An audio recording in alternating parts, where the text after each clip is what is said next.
Hi, I'm Mia Freedman, and welcome to another bonus episode of No Filter where I burst my bubble. And my goodness, I'm taking a pitchfork to my bubble today. I'm interviewing Andrew Bolt. Talk about top of the tree, talk about the burstiest of bubbles. Andrew needs probably little introduction. He's an Australian journalist, newspaper columnist, radio commentator, blogger and television host. He is a little bit of a symbol about everything that the left hates about the right, I suppose. He is considered far right. He is considered controversial for his views on everything from climate change to the stolen generation. I was wary about this interview, but I thought that it was really, really important to do because he is also tremendously popular. He is incredibly highly paid, and that only happens when you are really, really good at what you do and you resonate with a lot of people.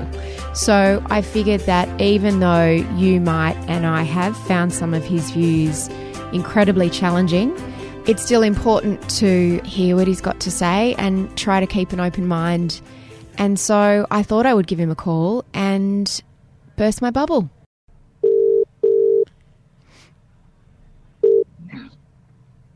Well, Andrew, it's Mia Freedman. How are you? very well indeed, thank you. Hey, thanks so much for doing this. I really appreciate it. No worries. You and I have never spoken before. I don't think we've ever met. It's all my loss. From the rave reviews for you, it's all my loss. Well, it's funny because I feel a little bit, and I said this to Miranda as well, I'm a little bit of a sort of a symbol for everything that's awful about the left, and you're a bit of a symbol about everything that's awful about the right. How did we get here? Well, you must have taken the left turn when in the fork of the road, which said the straight way is ahead. And do you think you went right? No, don't forget that I worked for... Not really. Yes and no. I worked for the Labor Party for a couple of elections, and Did you? Yeah, I did, and I was sort of on the cultural left without actually having thought through how it got there. But you know, when you say the cultural left, what did that mean to you back then? Well, just ticking the boxes, going along with the flow, agreeing with my colleagues. And so when you say sort of cultural left, is that a sort of a term for socially progressive? Well, progressive is such a loaded word. I don't think it's progressive. I think the left is actually regressive, and that was the other part of the equation. I just think the left went somehow crazy, and a lot of the things that I thought I was for, and I still am, like I'm against racism, against apartheid, I'm for free speech, and all these positions which I thought were standard for the left are now ones that I'm diametrically opposed to the left on. I mean, the left is selling out on free speech. It's urging an apartheid on us. It's urging a new racism. And I just think, what the hell happened? You know, it's funny, the more these descriptions of left and right, do you think that's become unhelpful? It has. I think what I really... I mean, in a way, it's a shorthand to make it, to try to deal, not spin people out and make their eyes glaze over before you've started the argument. But the left and the right are actually on one end of a continuum, on one end. So they're people who believe that something is much bigger than the individual, and you can't make an omelette without breaking eggs, and you can't, you've got to treat people as means to the greater end, whether it's the fatherland or the international social project or the brotherhood or whatever it is. And on the other end is anarchy. We're all, and I think I'm sort of in the middle there.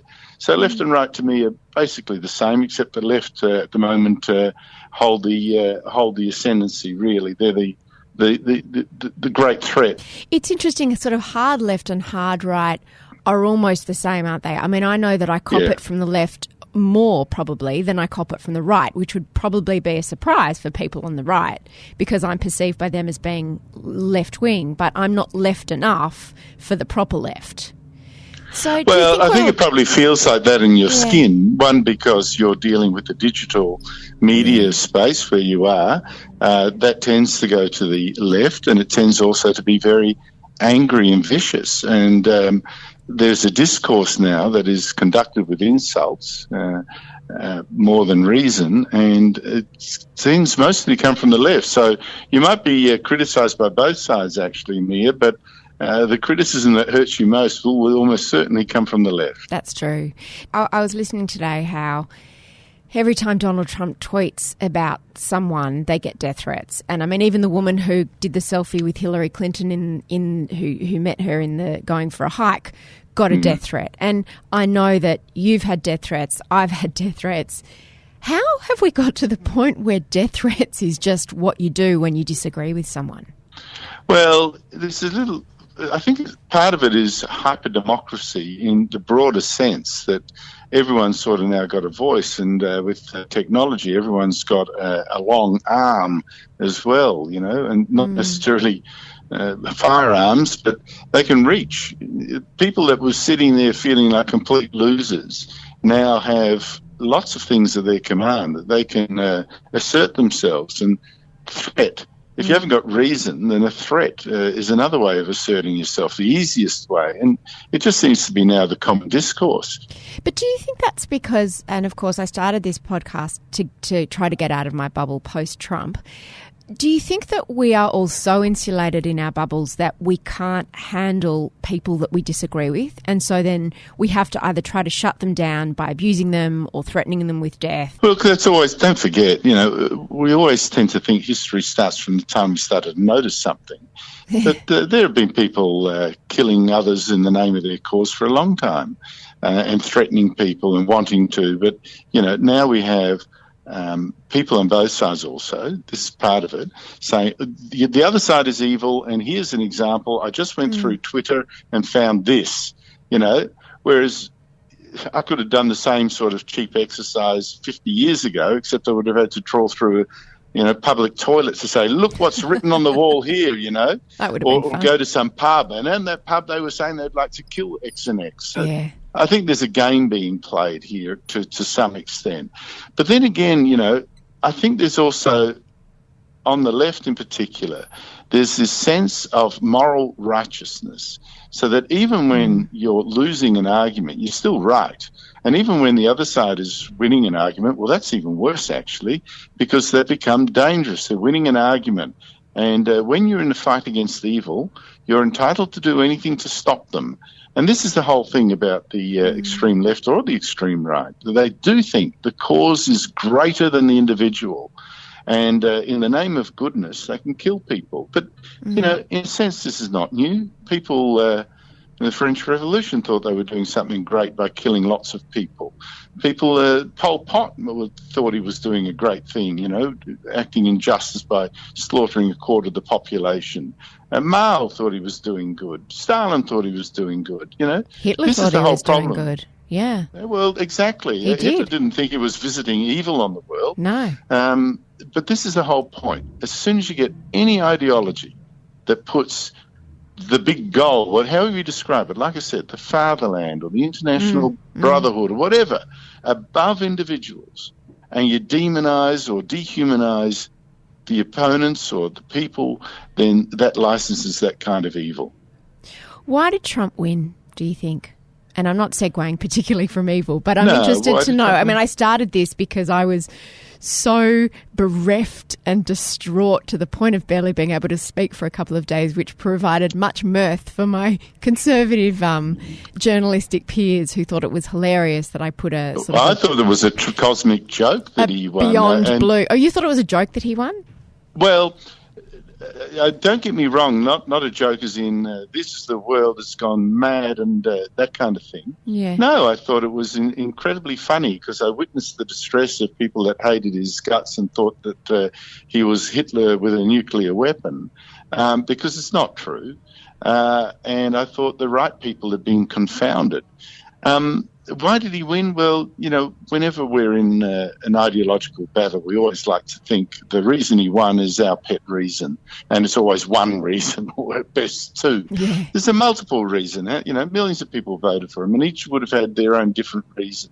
But why did he win against expectations? Well, I think the people who thought he was terrible and laughable and represented only the deplorables, and people would wake up and it was, I think it's because A, he wasn't as bad as people thought. B, because the people denouncing him were loathsome in the views of so many that they'd vote even for a Donald Trump. And in the end, it wasn't really necessarily a vote for him as it was a vote against everyone that exaggerated him. That demonised him and demonised in particular the people that would vote for him. That's why Hillary Clinton's basket of deplorables comment was perhaps the most devastating own goal in the whole campaign.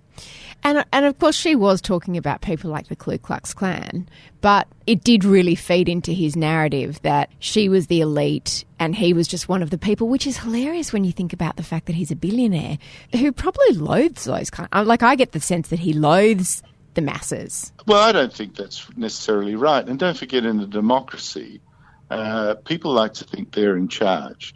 It doesn't matter what he might privately think, it's what the voter thinks he will do for them. That's really the issue here.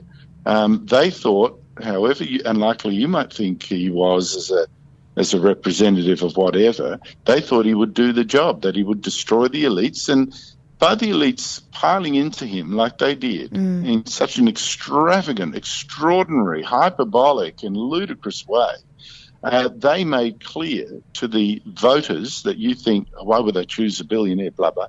They made absolutely clear to the voters that if they elected Donald Trump, the exact kind of people that they hated would be mortified. And that was great. That was fantastic. This is brilliant. You may say, oh, look, it's part of the plutocracy or whatever. Well, the plutocracy hated him. So what better advertising, What better reason to vote for him than the fact that the people you hate him? I heard Kellyanne Conway this week in an interview, who was his campaign manager, of course, say that people had to choose between whether they were going to vote on the basis of what offended them or what affected them. And the left thought that they would, of course, vote for what offended them, but they didn't. She said they voted for what affected them, which meant that they could put aside all his rhetoric and the things he said about women and about Latinos and Muslims, and they just said, okay, how's this going to affect me? Is that how you read it as well? Not really. I thought a lot of the things he said were symbolic as opposed to a program for action. I think in the outrage thing, he showed something that people are desperate for, and that is he's not going to be cowed by these millions of rules that are drawn up by an elite that seems to rig those rules for their own benefit. It was the courage to think differently. The courage to think differently. So he's going to build a wall. Outrage, outrage, outrage. For just the idea of just thinking about it, being able to think about it and express it and defy the critics, that was what people counted. Is he going to build a wall? In a sense, it doesn't matter as long as he stops most of the illegal immigration and builds something approximating a wall. That'll do. People weren't that. And this is not new. When Barack Obama campaigned first to become president, he promised to close Guantanamo Bay. And that was seen as his wall promise, the defining wall that showed that he was noble and that George Bush was an idiot and a war criminal, etc. Barack Obama, first item of business, and even signed it noisily, at the Oval Office. He was going to close Guantanamo Bay. It's still not closed.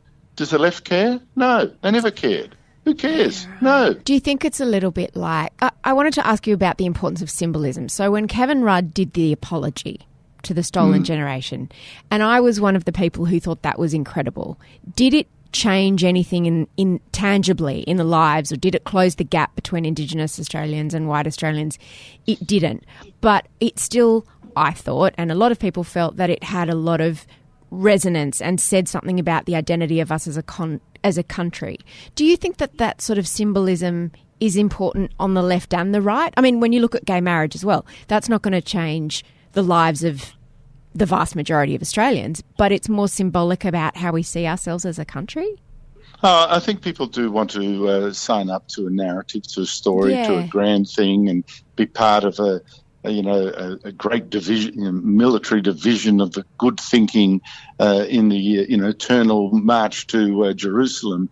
I do believe all that. But then again, of course, for a lot of other people, and I'm included, they were inherently suspicious of symbolism. One, we don't want to be drafted in the grand narrative. We're suspicious of the crowd and the fatherland and all that kind of stuff, the great romantic dreams. And truths so often get sacrificed in them, and so do people. And in this case too, the symbolism, what you mentioned, the Kevin Rudd one, the symbolism was exactly wrong. One is it was going to be a substitute for action, and that's proved to be the case, of course, the substitute for action. And in fact, it was also the wrong symbolism. Aboriginal children were likely to die as a result of it, and so they have. And this is I think was evil. But I can understand how some people thought it was liberating and intoxicating and noble, but I just thought it was terribly, terribly sad. You thought it was sad? Why did you think it was sad when it brought so many people felt validated, the stolen generation and the descendants of the stolen generation? They may have felt validated, but meanwhile there are a lot of Aboriginal children then that you don't see that were living on scraps, or they were beaten or abused and going to school hungry and all this kind of stuff that we, as a consequence, did not save, that we should have saved.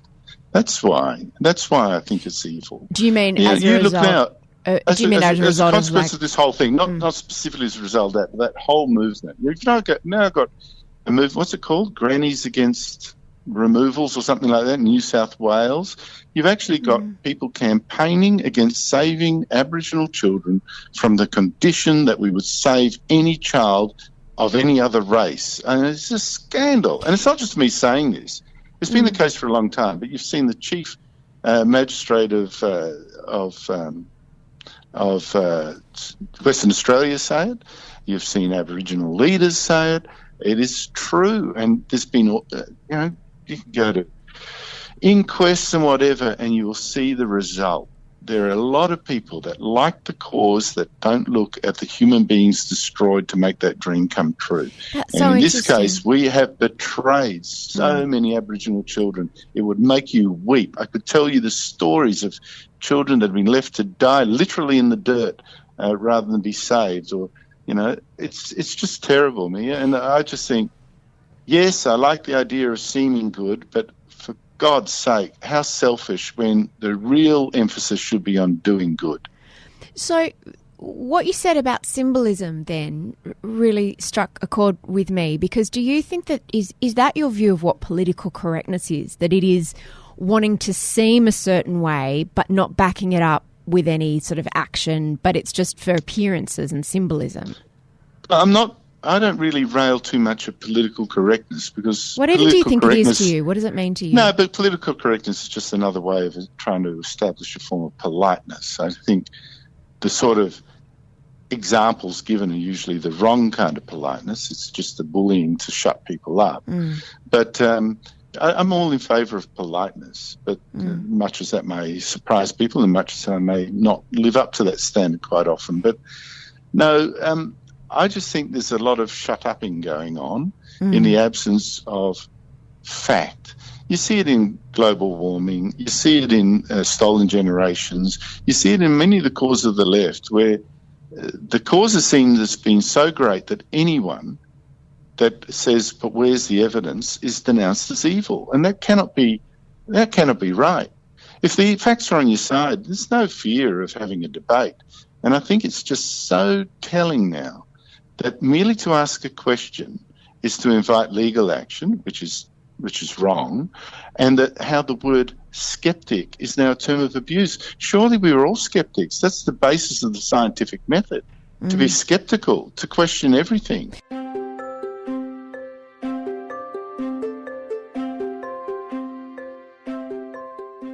The term privilege and white privilege has become quite loaded, but I wanted to ask you about that, because you and I are both white, both straight, both with enormous platforms and enormous power to broadcast our views. We don't know what it's like to be Muslim. We don't know what it's like to be gay. We don't know what it's like to be trans or disabled. So how are we able to talk about, and I'm not saying that we can't talk about them, but what are the sensitivities that we need to have when we're talking about those kind of issues that are very different from our lives? Be sensitive to the truth. What do you mean different to our lives? Listen, but how can we talk about how an Indigenous person might feel or a Muslim person might feel? First of all, you or I. So not whites generally. Well, people who aren't Indigenous, people who aren't Muslim, how can we know what it's like to be? So now, now it's a wider we than you and me. It's whites generally. I'm struggling. Who are you define? Well, look, that's the racism that's been pushed on us, and we've got to resist that. You know, but how many categories? But isn't that sensitivity? Am I supposed to box you in? You know, are you Jewish? Do I say, oh, right, yes, therefore you can't understand Christians? Or do I say you're a woman, so therefore you can't understand men? Or do I say, no, wait a minute, you're a woman of a certain age, so you can't understand the 20s and 30s, people of the 20s and 30s? Do I say, oh, wait a minute, you're a city liver, so you can't understand the country? How many different ways do I have to marginalise you and make wild assumptions about you and actually take away from you your ability to empathise or to know something of the world and say, in the end, you can only speak for yourself? I can't. No, it's not that I can only speak for myself, but I don't think I can say what's offensive to a Muslim. Why not? Because I'm not a Muslim, so how can I say I know what's offensive or what's not offensive? Then a Muslim can't say what I mean when I say X, can they? Probably I mean, you're not. really limiting the ability of people to understand the world around them and to empathise. For instance, say you're talking about a white person who can't speak about Aborigines, or what if they actually married an Aboriginal? They can't now understand? It's not the understanding. I think it's the dismissing. It's the saying, you're not allowed to feel that way. So, for example, when there was the Adam Goodes controversy, Charlie Pickering wrote a column for Mamma Mia about, I'm hearing a lot of white people saying what is and isn't racist. And I'm a white guy, and what would I know about what's offensive to someone who's black? I don't know what's offensive to I should ask someone who's black what's offensive to them. Yeah, and what if you get 2 different answers, or 3 or 4 or 5 different answers from someone who's black? In the end, we all speak for ourselves, and reason must prevail. I mean, why would you disqualify yourself from an argument just because of race? This is the new racism that puts us in silos and treats us like we simply cannot engage with people as human beings.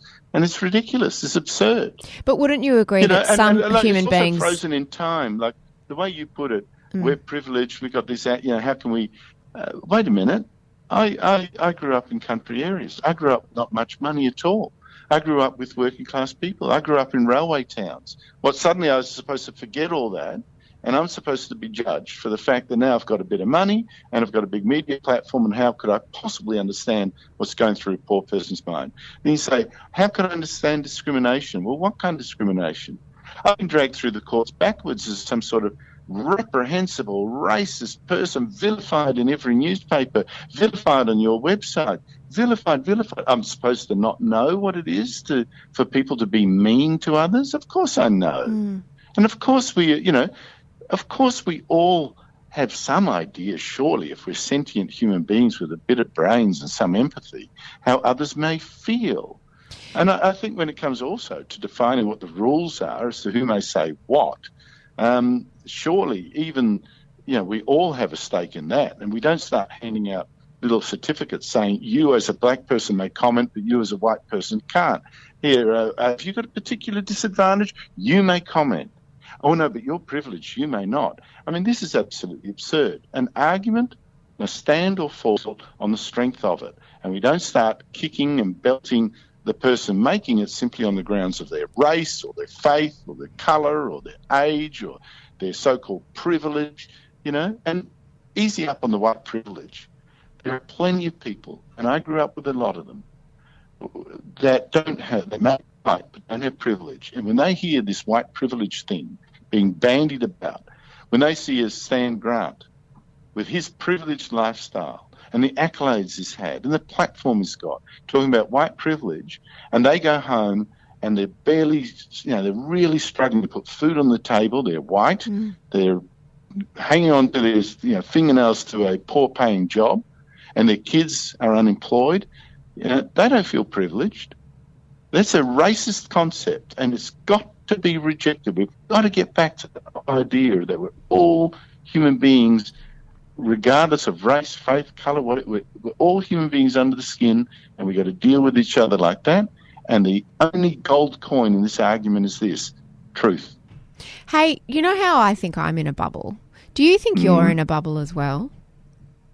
Less so than you. One, because I deal with a lot of people that criticise me every single day, and I know I'm in a minority, whereas it's much easier for you to insulate yourself from that by listening to the ABC, reading the Sydney Morning Herald, talking to the people on your website, almost all of whom seem of the left. You're much easier. I can't do that so easily. So what sort of interaction do you have with people that disagree with you? And that also must be exhausting, or do you deliberately do it so that your mind stays open? Well, I could walk through Brunswick or Coburg, or Balmain for that matter, and get it right there and then. But, I take talkback callers every day, and they include critics. I could, if I choose, look at the comments underneath my blog every day. But they're vile. The comments anywhere like that are vile. Not necessarily. I'm more mean. No, but there's also people who genuinely criticise. I'm talking to you now.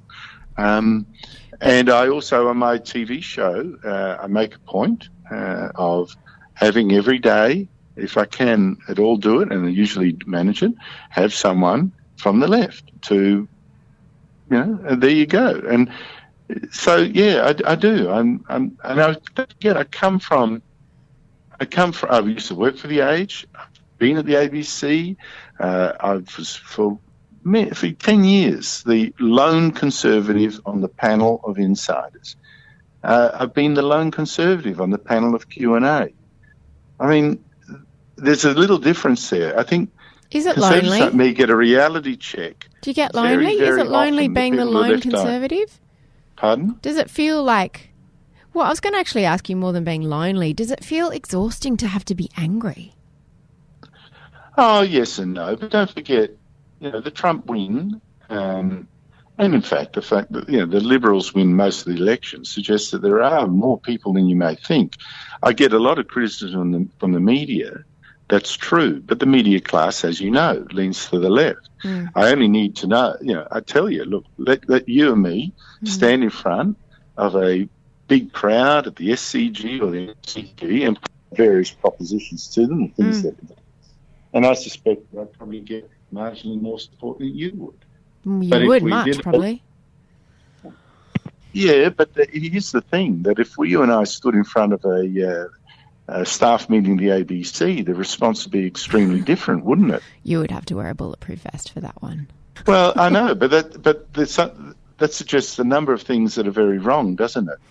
Isn't the ABC paid for by all taxpayers and meant to represent us all? Yeah. And it doesn't. But also nor does the media class. And I think this is a real danger. I was told it's a fantasy, and I subscribe to it a little bit at the very first. It is a fantasy and very popular among people, that journalists tend to write to please their proprietor. It isn't true. What they tend to do, and I think it's even worse, is tend to write to please the colleagues around them. That's totally and that's where true. You get the I agree with groupthink. that. I completely agree with that. And journalists tend to write for people on Twitter. Oh, and that's even worse. That's magnifying it. Yeah. It's absolutely true.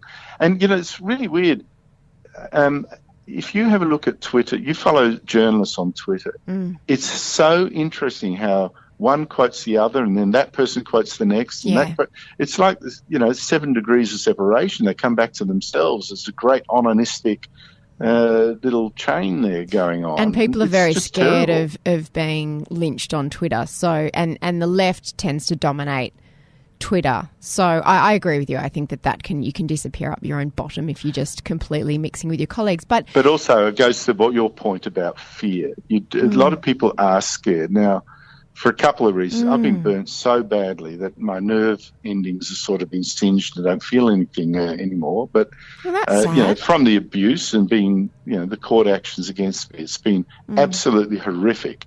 But it's like there's not much else they can do to me now. So why do you keep doing it? Well, because I think it's important to me. I actually think it's important. Just as you think your causes are important, I think mine are. What's your media diet that makes sure that you're not too much in a bubble? To get in a bubble, I'll have a look at my blog. Not 9 times out of 10, more times than not, my blog items are responding to, rebuking, criticising, disproving things said in the mainstream media. So I'm not in a bubble. I'm very much not. I might sometimes believe more in hope than anything else that there's more support for various of my positions than there are. But my whole modus operandi is to actually be at war with what many in the media consider to be absolute standard pieties. So it's very different. I'm not listening. I actually go out to listen to things that I could object to rather than things that I agree to. Yeah, right. So you live your whole life in that zone of discomfort, which is... Well, if you ever look, some of my biggest successes, so to speak, have been when I've challenged what most in the media have absolutely assumed is either true or should be true, or should be treated as true. And with time and effort and argument, I've knocked it down. So that is how it works. It's not really a discomfort. It's actually, in a lot of sense, a consolation that it can be done. I feel quite scared about Donald Trump being in charge of America and the world. I actually do. I feel actually scared. I feel like he's not very smart. I feel like, I don't know, it just feels like there's a lunatic in the White House. I can imagine Can you reassure me? Can you, why should I not? Tell me why I shouldn't feel like that, because I'm genuinely looking for reasons. I would have felt more worried about Hillary Clinton because she's not smart. She is not smart. And there's a whiff of corruption and the same old, and all those Middle Eastern countries that tipped into a foundation. But you know what? We don't need to re-prosecute that argument because he won, No, but right? it is. He won. Because my point is, it's always a choice between two, and I thought he was a better choice. Did you though? But to your point, listen, a lot of it's theatre. If it's that stupid, he wouldn't be that rich, and he wouldn't have won an election. But he got money from his dad. And he also, who knows how rich he is because he won't release his tax returns. Don't you think it's all just smoke and mirrors? Now prosecuting the argument. Listen, I'd like to be as poor as Donald Trump, okay? Let me just say, in that case, let me be as poor as Donald Trump. But does being rich make you smart? What about a life dedicated to public service? But it means you're not complete. No, look, quite right. It doesn't make you smart, and I know also people very rich that aren't that happy. Absolutely. But in the basics, does he know how to act in his best interest? Yes, he does. Is he going to start a nuclear war? Well, anyone can start a nuclear war. And if you have a look... But Andrew, he's on Twitter, abusing some high schooler or this one or that one. He's not... And you buy it, and it's great, and it gets publicity, and he gets over the media cycle.